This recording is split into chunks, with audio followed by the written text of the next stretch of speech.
네, 안녕하세요. JB입니다. 오늘 영상에서는 어제 나스닥 시황과 개별 기업 소식 몇 가지 전해드리면서 특히 테슬라가 어제 크게 하락을 했죠. 근데 뭐 어차피 테슬라는 꼭대기에서 신규로 진입한 분들은 거의 없을 것 같고 지금은 보유자의 영역이기 때문에 그동안 미친 듯이 상승한 거 생각하면 이 정도 하락으로 멘탈 터질 분들은 별로 없을 것 같긴 한데요. 아무튼 그래도 어제 테슬라 하락에 대한 제 개인적인 생각을 전해드리도록 하겠습니다. 미리 결론부터 말씀드리자면 시장이 너무 과민 반응을 한 부분이 있는 것 같고 제 생각엔 너무 그렇게 걱정할 필요는 없을 것 같고요. 몇 주 뒤에 테슬라가 4분기 실적을 발표하는데 테슬라의 4분기 실적이 잘 나올 것 같은 이유에 대해서도 이야기해보도록 할 테니까요. 관심 있는 분들은 끝까지 잘 들어주시면 좋을 것 같습니다. 그리고 멤버십 회원분들께 공지사항 하나 전해드리자면요. 저는 오늘 밤 11시에서 11시 20분 사이에 멤버십 게시물을 올리면서 새롭게 매수할 만한 게 있다면 바로 매수에 들어가도록 할 테니까요. 평소 저의 실시간 매수 매도를 참고하고 계신 멤버십 회원분들은 해당 시간에 멤버십 커뮤니티 게시판을 잘 확인해 주시면 좋을 것 같습니다. 네, 그럼 본격적으로 오늘 영상 내용 시작하도록 하겠습니다. 어제 나스닥 증시는 엄청난 변동성을 보이다가 결국 보합권에서 마무리했습니다. 사실 장 초반만 해도 채권이며 주식이며 분위기가 굉장히 좋았었기 때문에 최근 며칠 동안의 부진을 떨쳐내고 오늘은 좀 화끈하게 올라주려나 하는 기대감이 많이 퍼졌었는데요. 하지만 결국은 불안정한 채권 금리와 달러 강세를 이겨내지 못하고 초반의 상승분을 다 반납하며 마무리했습니다. 다들 느끼고 계시겠지만 요즘 들어 제가 다시 채권 이야기를 많이 하고 있는데요. 이게 어쩔 수가 없는 게 최근 나스닥 증시가 화끈하게 못 오르는 게 결국엔 채권 때문이거든요. 그래서 아무래도 매크로 분석의 키워드가 채권에 맞춰질 수밖에 없고 또 주식하는 분들 입장에서도 주식 관련 소식만 들여다본다고 다 되는 게 아니거든요. 주식과 채권은 뗄래야 뗄 수가 없는 관계이기 때문에 채권 시장의 상황도 늘 들여다봐야 한다는 점 참고하고 계시면 좋을 것 같습니다. 특히 요즘같이 채권이 모든 걸 지배하는 장 분위기 속에서는 더욱더 그렇게 하셔야 합니다. 네, 아무튼 어제 발표된 주요 경제 지표로는 우선 신규 실업수당 청구 건수가 있었는데요. 예상치를 하회하는 수치가 나오면서 여전히 미국 경제가 튼튼하다는 게 다시 한번 증명이 되자 이때 채권 금리가 순간적으로 발작을 일으켰습니다. 하지만 이때까지는 괜찮았습니다. 왜냐면 얼마 지나지 않아 곧 안정을 찾았기 때문에 확실히 지금 채권 가격이 매력적인 구간이라 매수세가 계속 들어오나 보다 라는 시그널을 시장에 줬거든요. 근데 문제는 2차, 3차로 채권을 흔드는 악재들이 계속해서 터졌다는 겁니다. 그 다음 발표된 경제지표는 S&P 글로벌에서 발표하는 12월 제조업 PMI가 있었는데요. 여기서 투입 비용이 급격히 늘어났다는 게 확인된 거예요. 투입 비용이 늘어났다는 건 물가 상승의 요인으로 작용할 수 있는 부분이죠. 그래서 이때 또 채권이 불안정한 모습을 보일 수밖에 없었고요. 참고로 불안정한 모습이라는 건 꼭 무조건 확 하락해야만 그게 불안정한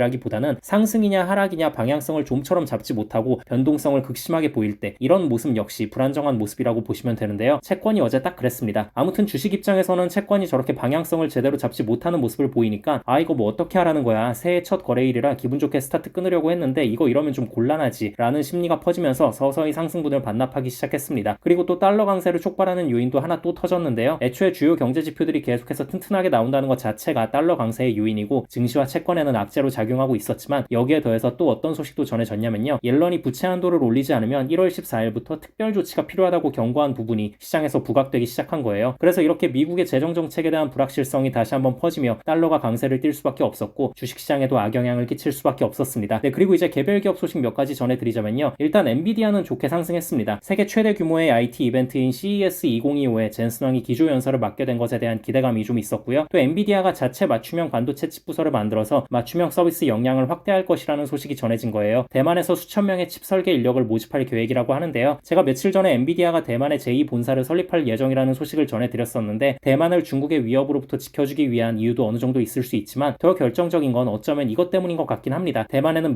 미디어텍이라던가 AI 칩이라던가 이메모리 테크놀로지 같은 우수한 IC 설계 업체들이 많이 있거든요. 근데 엔비디아가 이번에 설립할 맞춤형 반도체 칩 부서에 채용할 추가 인력을 이 회사들로부터 빼온다는 소식이 돌고 있습니다. 대만 현지의 고급 인력들을 더 쉽게 빼오기 위해 대만의 제2본사를 설립하려는 거 아닐까라는 생각이 들고요. 아무튼 엔비디아가 범용 GPU 시장뿐 아니라 맞춤형 시장에서도 좋은 성과를 낸다면 주가가 또 한번 폭발적으로 성장할 수 있는 계기가 될 수 있기 때문에 어제 엔비디아는 좋게 상승으로 마무리할 수 있었습니다. 그리고 TSMC도 좋게 상승으로 마무리했는데요. 뭐 일단 기본적으로 TSMC는 엔비디아와 세트니까 엔비디아가 상승하면 웬만하면 TSMC도 따라가는 경향이 있고요. 또 시티그룹이 올해 TSMC의 AI 관련 수익이 급증할 것이라는 의견을 낸 부분 역시 영향을 끼쳤다는 점 참고하고 계시면 좋을 것 같습니다. 그리고 애플은 안타깝게도 하락으로 마무리했는데요. 우선 중국에서 아이폰 16 할인 판매를 시작했다는 소식이 있었습니다. 나온 지 얼마 안 된 최신 모델인데 벌써 할인을 한다는 소식을 시장은 안 좋게 받아들일 수밖에 없었고 또 UBS에서 아이폰 판매량 추정치를 하향했다는 소식까지 더해지며 주가에 악영향을 끼쳤습니다. 네, 그럼 이제 테슬라에 대해 이야기해보도록 하겠습니다. 테슬라가 4분기 차량 인도량이 예상치를 하회하면서 크게 하락으로 마무리했습니다. 사실 뭐 인도량이 예상치를 하회할 건 며칠 전부터 어느 정도 예상했던 부분이었고 주가에 어느 정도 선반영이 다 들어갔다고 생각했는데 추가적으로 큰 하락이 나오게 됐고요. 프리장에서 인도량 발표 직후만 해도 매도 물량과 매수 물량이 치열하게 싸우길래 어쩌면 본장 시작하고 하락분을 잘 말아 올리면서 끝날 수도 있겠다는 희망 회로를 돌려 올렸는데 그렇게 흘러가지 않았습니다. 제가 봤을 땐 단순히 4분기 인도량만 보고 하락한 건 아닌 것 같아요. 왜냐면 이건 진짜 지난 며칠 동안 선반영이 되게 많이 들어갔거든요. 물론 뭐 완벽한 선반영이 어딨냐, 원래 악재의 100% 선반영은 없는 거다 라고 말하는 분들이 계시다면 이거에 대해서 할 말은 없는데요. 그래도 3거래일 연속으로 해당 이슈로 테슬라의 주가가 하락했다면 저는 솔직히 이 정도면 선반영은 어느 정도 다 됐다고 봐도 무방하지 않나 싶고요. 그리고 4분기 수치 자체만 보면 유럽 시장에서의 판매량이 다소 아쉽긴 했지만 그래도 지난 분기보다 7%나 증가하기도 했고 또 예상치가 워낙 높았어서 그렇지 분기 기준 사상 최대 인도량이기도 합니다. 그러니까 나름 괜찮았어요. 자, 그럼 뭐가 문제였냐? 테슬라의 1년 연간 판매량이 전년 대비 1% 역성장했다는 것. 이것에 시장이 많이 충격을 받은 것 같아요. 뭐 실제로 충격을 받았는지 아니면 여전히 테슬라 주가가 고점이기 때문에 이걸 그냥 하락의 핑계로만 활용한 건지는 모르겠지만 자, 근데 이 부분은 우리가 좀 고려해 볼 만한 사항이 몇 가지 있습니다. 우선 올해 주니퍼 모델 출시를 앞두고 현재 테슬라 모델 라인업에 대한 수요가 줄었을 수 있고요. 또 테슬라가 올해 초에 여러 가지 악재가 동시에 왔었습니다. 후티 반군 때문에 홍해가 봉쇄되면서 공급에 영향을 받은 부분이 있었고요. 또 좌파 단체의 공격으로 독일 공장에서 화재가 크게 나면서 공장을 폐쇄해야만 했던 부분도 있었습니다. 이렇게 좀 굵직굵직한 외부 악재들이 있었다는 걸 감안한다면 전년 대비 올해 역성장한 부분은 어쩔 수 없는 부분이 있었다고도 볼 수 있을 것 같습니다. 네, 아무튼 어제 인도량 발표 후 테슬라 주가가 하락한 건 하락한 건데 저는 테슬라의 4분기 실적은 굉장히 좋을 수 있겠다는 생각이 드는 게요. 일단 이번에 에너지 사업부 매출이 크게 올랐습니다. 에너지 저장 장치 배치가 전년 대비 무려 243% 증가한 수치가 나왔는데 중요한 게 에너지 사업부는 마진율도 엄청 높잖아요. 그리고 또 이번에 우리가 눈여겨봐야 할 부분이요. 이번 4분기에 테슬라가 재고를 엄청나게 줄였습니다. 4분기 생산량보다 36,000대 더 팔았거든요. 약 7일치의 재고 감소를 이뤄냈다고 보시면 되기 때문에 이래저래 전체적인 상황을 보면 4분기 실적 발표 때 매출도 매출이지만 EPS가 매우 크게 좋아지는 모습을 보일 것 같고 시장에서도 좋게 평가할 것 같습니다. 네, 그럼 오늘 영상은 이 정도 하면 될 것 같고요. 저는 영상 초반에 말씀드렸다시피 오늘 밤 11시에서 11시 20분 사이에 멤버십 게시물을 올리면서 새롭게 매수에 들어갈 만한 게 있다면 바로 매수에 들어가도록 할 테니까요. 평소 저의 실시간 매수 매도로 참고하고 계신 멤버십 회원분들은 해당 시간에 멤버십 커뮤니티 게시판을 잘 확인해 주시면 좋을 것 같습니다. 네, 그럼 구독자분들 모두 좋은 하루 보내시고요. 멤버십 회원분들은 오늘 밤에 미국장 시작하면 그때 또 다시 뵙겠습니다. 감사합니다.